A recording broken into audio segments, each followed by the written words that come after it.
Unang linggo ng Enero na itampok po namin ang kwento ni Melwin Olasiman.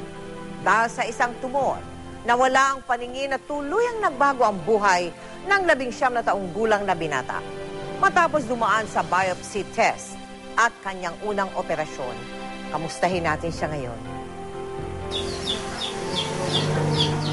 Mistulang ang high school graduation picture na ito ni Melwin ang naiwang alaala ng kanyang pangarap.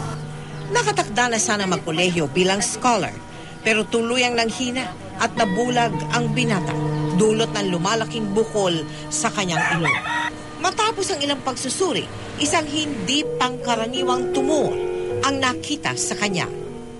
Ito ang aktual na kuha mula sa 3 oras na operasyon ni Melwin. Kinalabasan ng ating biopsy ay isang uri ng malignant tumor. Ito ay tinatawag na actinic cell carcinoma. Ito ang naging sanhi din ng pagluwa ng kanyang mata. Tila sa yakap ng inang si Melanie, humuhugot ng lakas si Melwin na nanghihina pa matapos ang unang operasyon.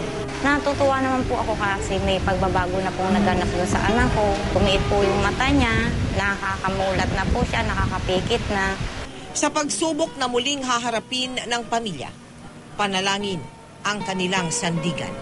Muli po ako nananawagan sa mga taong may gininto ang puso. Humihingi po ako ng tulong sa inyo para po sa anak ko.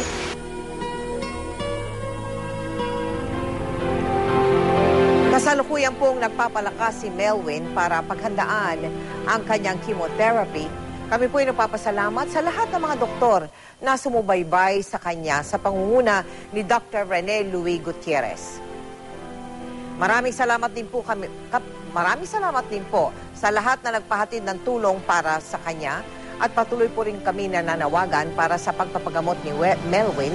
Kaya sa mga nais pong tumulong, maaari po kayo magsadya sa aming tanggapan o magdeposito sa aming mga bank account. O sa anuman sa ngayon na Cebuana Luwalier, maaari din mag-log on sa www.kapusofoundation.com.